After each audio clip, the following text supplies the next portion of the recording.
Salam Jali Umat. Om Swastiastu. Di sini kita sekelompok akan menjelaskan bagian-bagian yang kita dapatkan. Nah, sebelum itu kita akan memperkenalkan diri terlebih dahulu. Perkenalkan, nama saya Gede Sata Abiseka, nomor absen 4. Perkenalkan, nama saya Gede Adiandra Prasna Merdeka, nomor absen 5. Saya ikut di Distra Saputra nomor absen 13.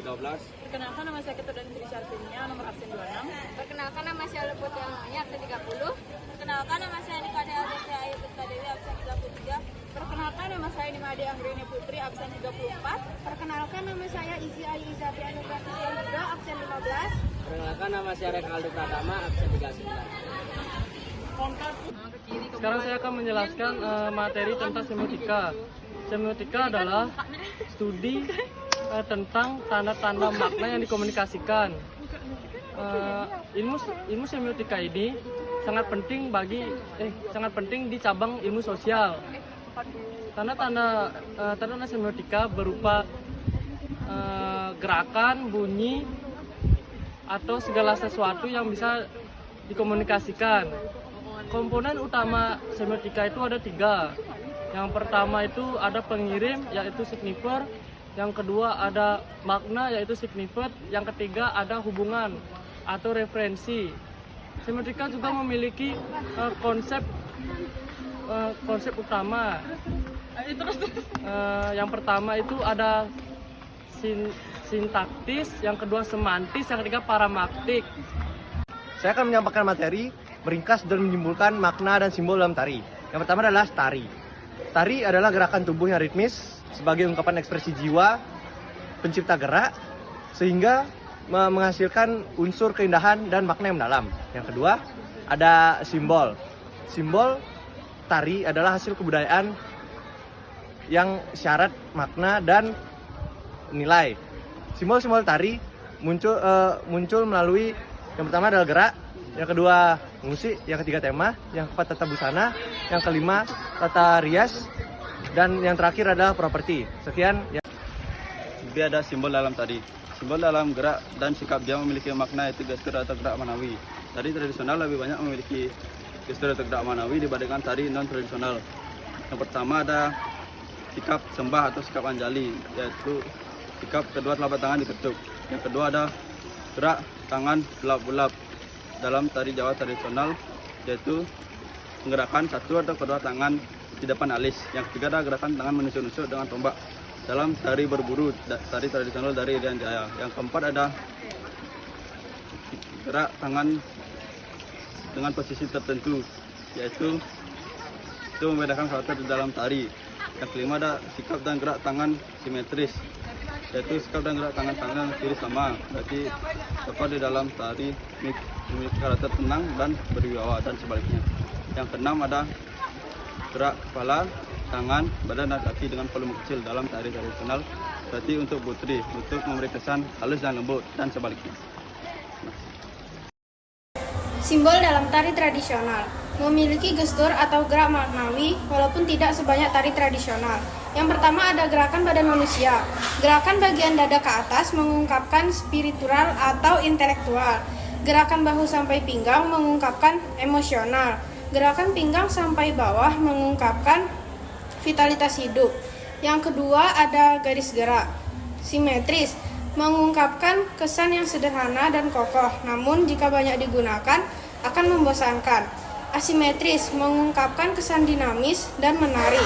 Garis gerak yang bertemu mengungkapkan kesan yang berenergi dan vitalitas. Gerak garis yang terpisah mengungkapkan kesan halus dan lembut.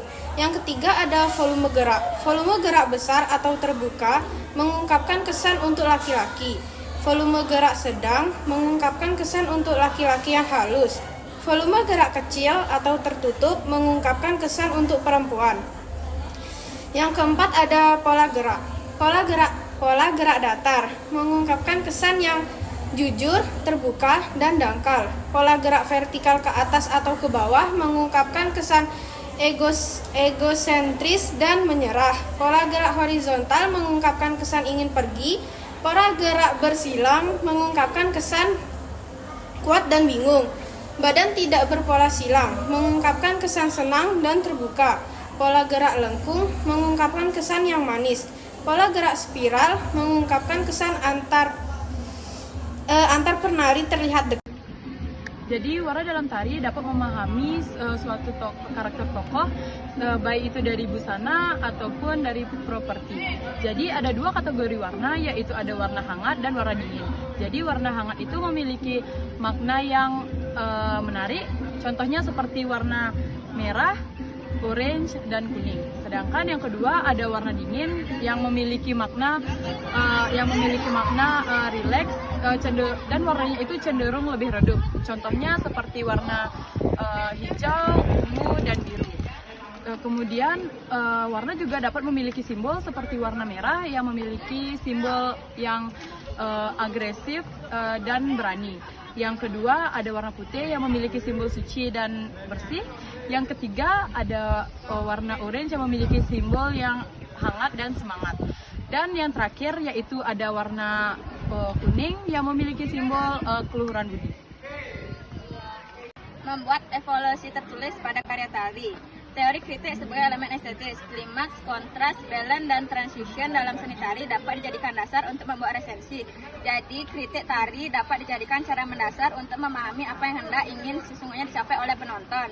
Kritik dalam bentuk makalah. Makalah adalah tulisan ilmiah yang berisi penjelasan, analisis, dan argumen tentang suatu topik tertentu. Tujuan disusunnya makalah untuk menggali atau menyampaikan informasi, mempresentasikan hasil penelitian tentang suatu subjek. Makalah biasanya disusun oleh siswa, mahasiswa, peneliti, atau praktis di berbagai bidang ilmu. Ada juga struktur umum untuk menulis kritik dalam bentuk makalah, yaitu di sini saya akan menjelaskan mengenai pendahuluan, analisis, dan evaluasi. Pendahuluan dalam makalah terdiri atas segala hal yang melatar belakangi penulis. Isi dari bab pendahuluan antara lain latar belakang, rumusan masalah, batasan masalah, tujuan, dan manfaat. Pernyataan pengantar dalam hal ini dimulai dengan mengenal topik yang akan dikritis. Tujuan dari kritik adalah untuk mengevaluasi seperti menyoroti kelemahan dalam karya. Analisis dan evaluasi. Yang pertama tujuan materi yang berisi ringkasan singkat mengenai informasi penulis, judul, korteks, dan tujuan. Yang kedua, menentukan isu-isu kunci seperti metode, struktur, argumen, keakuratan, gaya bahasa, dan aspek lainnya.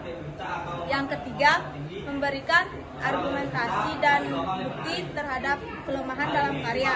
Yang keempat, menyajikan alternatif dan solusi untuk mengatasi kelemahan dalam karya. Yang kelima, evaluasi keseluruhan, yaitu penilaian terhadap karya tersebut.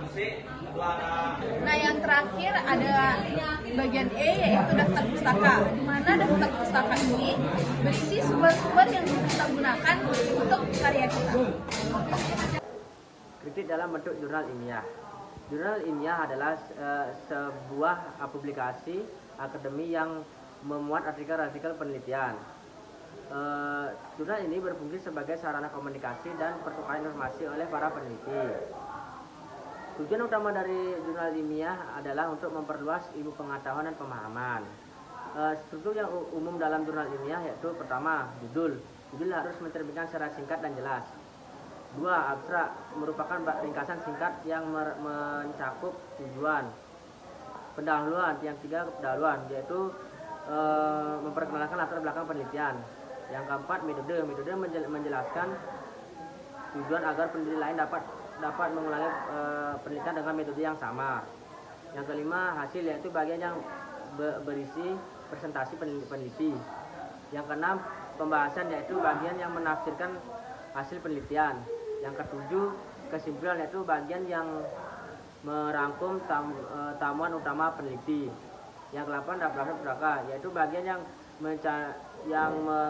merampungkan sumber-sumber yang digunakan. Harus memenuhi gaya penulisan seperti apa atau Amerika Psikologi Asiaton.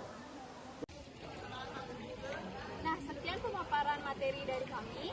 Kami ucapkan terima kasih dan para musanti. Santi, Santi, Santi.